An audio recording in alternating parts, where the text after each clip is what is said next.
Assalamualaikum warahmatullahi wabarakatuh. Anak-anak yang soleh-soleha, gimana kabarnya hari ini? Semoga kalian dalam keadaan sehat-sehat semuanya. Pada hari ini, Pak J akan melanjutkan pembelajaran pendidikan Al-Islam, yaitu kelas 4.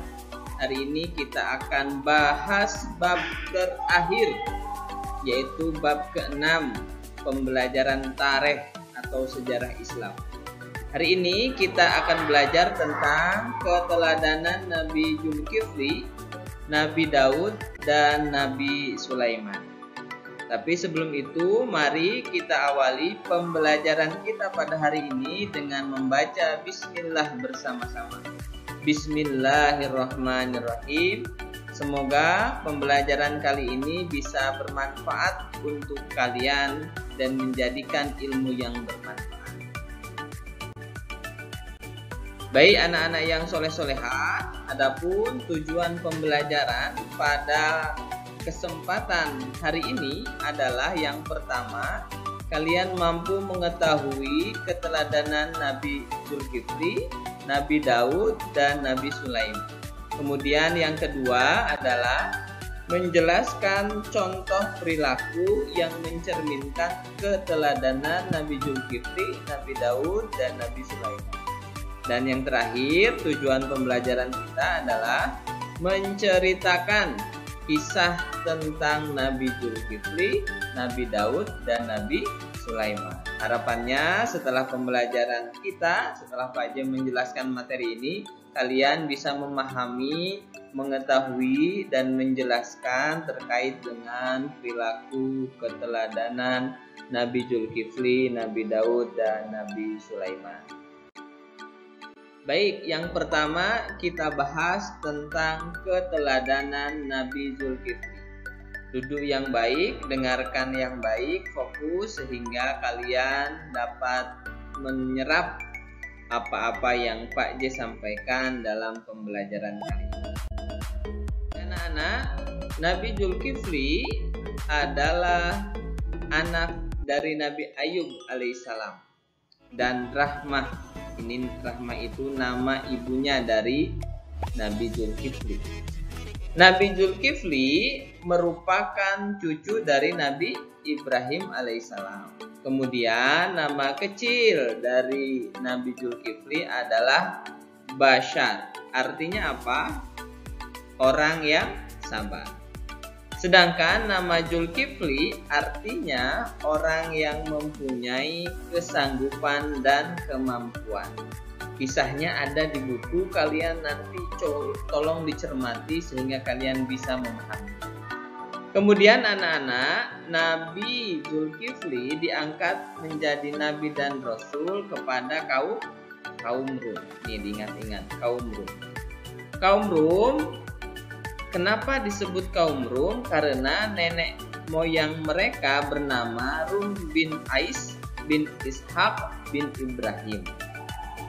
Ajaran Nabi Daud alaihissalam itu bertauhid kepada Allah Subhanahu wa taala dan menyembah hanya kepada Allah Subhanahu wa taala. Begitu anak-anak, sekelumit sederhana kisah tentang Nabi Zulkifli alaihissalam. Kemudian keteladanan Nabi Zulkifli alaihissalam. Perhatikan baik-baik. Nabi Zulkifli adalah raja yang sangat kuat dan mampu menahan amarah di saat rakyatnya tidak patuh atas perintahnya. Ketika itu Nabi Zulkifli menyuruh rakyatnya untuk berperang, akan tetapi rakyatnya tidak mau. Nah, dengan hal tersebut Nabi Zulkifli bisa menahan amarahnya sehingga tidak terjadi sesuatu yang tidak diinginkan. Nah, pun demikian kita sebagai manusia dalam keadaan apapun harus belajar menahan amarah kepada siapapun.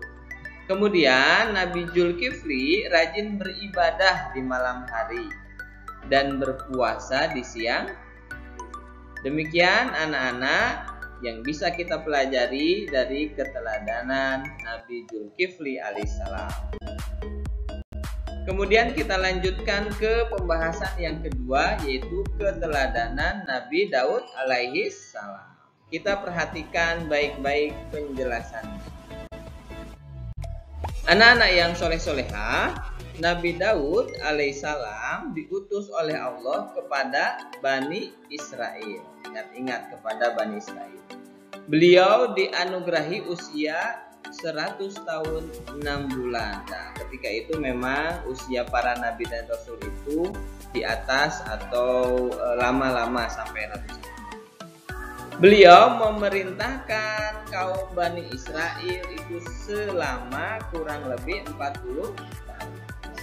Kemudian Nabi Daud merupakan keturunan ke-12 dari Nabi Ibrahim alaihissalam melalui anaknya bernama Nabi Ishak alaihissalam. Beliau wafat dan dimakamkan di Baitul Maqdis, Yerusalem, Palestina. Pada usia 40 tahun, ingat-ingat, pada usia 40 tahun Nabi Daud menerima risalah kenabiannya. Jadi ketika usia 40 tahun, Nabi Daud diangkat oleh Allah menjadi rasul dan nabi. Istri Nabi Daud bernama Mikyas, ya. Itu terkait dengan sejarah singkat kisah Nabi Daud alaihissalam. Kemudian anak-anak, keteladanan Nabi Daud alaihissalam. Perhatikan baik-baik ya. Nabi Daud dan putranya Sulaiman membangun tempat suci Baitul Maqdis, ya, atau sekarang dikenal dengan Masjidil Aqsa di Yerusalem, Palestina. Tempat tersebut merupakan kiblat pertama umat Islam sebelum beralih ke Ka'bah. Jadi ketika itu orang-orang sholat menghadapnya ke Masjidil Aqsa, tapi ketika itu sebelum itu beralih ke Ka'bah. Kemudian anak-anak, Nabi Daud menerima kitab Zabur. Isi kitab Zabur adalah kisah-kisah terdahulu, kumpulan qasidah, syair, serta ayat yang mengandung tasbih dan puji-pujian, ya. Kemudian Nabi Daud alaihissalam mempunyai mukjizat, di antaranya memiliki suara yang merdu, ya, memiliki suara yang merdu, kemudian menundukkan gunung dan meleburkan besi. Nah, itu salah satu mukjizat Nabi Daud alaihissalam. Anak yang soleh-solehah, kemudian pembahasan kita yang ketiga adalah keteladanan Nabi Sulaiman alaihissalam. Sekali lagi fokus perhatikan dengan baik. Anak-anak yang soleh-solehah, Nabi Sulaiman alaihissalam adalah putra Nabi Daud. Beliau mewarisi kerajaan ayahnya di kalangan Bani Israel. Beliau seorang rasul yang arif dan bijaksana kepada rakyatnya. Dan Allah menganugerahkan kemampuan mengerti perbincangan burung, semut, dan hewan lainnya. Jadi salah satu nabi yang mempunyai mukjizat bisa berbicara dengan burung, semut, dan hewan lainnya adalah Nabi Sulaiman alaihissalam. Nabi Sulaiman wafat ketika itu duduk di atas kursinya dan bersandar pada tongkatnya. Beliau wafat ketika itu. Pada awalnya tidak ada seorang pun yang tahu bahwa Nabi Sulaiman sudah wafat. Ketika tongkatnya dimakan rayap dan lapuk, maka robohlah jenazah Nabi Sulaiman. Roboh ke tanah, kemudian para manusia, jin, dan yang lainnya mengetahui bahwa Nabi Sulaiman telah wafat. Ini uniknya Nabi Sulaiman, ya. Jadi wafatnya duduk di atas kursi dan bersandar pada tongkatnya. Begitu anak-anak sejarah singkat dari Nabi Sulaiman. Kita lanjutkan keteladanan Nabi Sulaiman. Yang pertama, meskipun Nabi Sulaiman kaya raya ketika berkuasa, akan tetapi beliau selalu rendah hati, patuh dan tunduk kepada perintah Allah Subhanahu wa Ta'ala. Kemudian Nabi Sulaiman selalu bersyukur atas apa yang dianugerahkan oleh Allah, selalu beribadah kepada Allah Subhanahu wa Ta'ala. Baik anak-anak yang soleh-solehah, demikian tadi penjelasan keteladanan dari 3 nabi yang kita pelajari pada pembelajaran hari ini. Mulai dari Nabi Zulkifli, kemudian dilanjutkan Nabi Daud, dan terakhir Nabi Sulaiman. Mudah-mudahan kalian bisa memahaminya dan mengambil keteladanan dari ketiga nabi yang kita bahas pada pelajaran kita hari ini.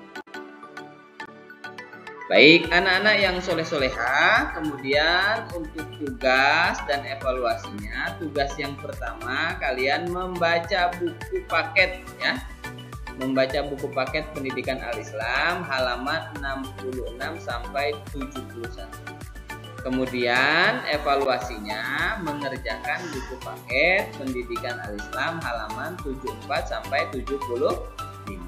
Begitu anak-anak tugas dan evaluasinya.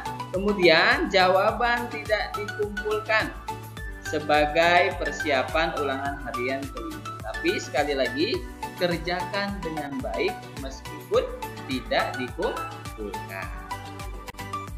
Kemudian anak-anak ada kalimat yang baik bagus dari Nabi Muhammad.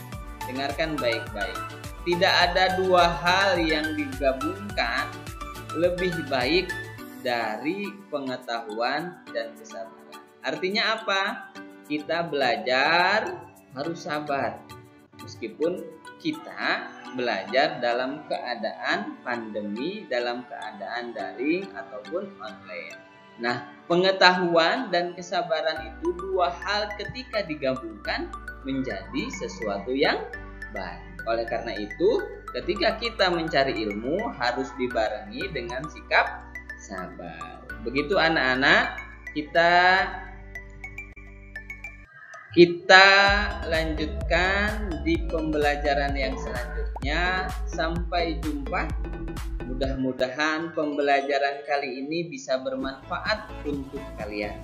Tetap semangat, jaga kesehatan, dan tetap istiqomah dalam beribadah kepada Allah Subhanahu wa Ta'ala. Kita akhiri pembelajaran kita pada hari ini dengan mengucapkan hamdalah bersama-sama. Alhamdulillahirabbil alamin.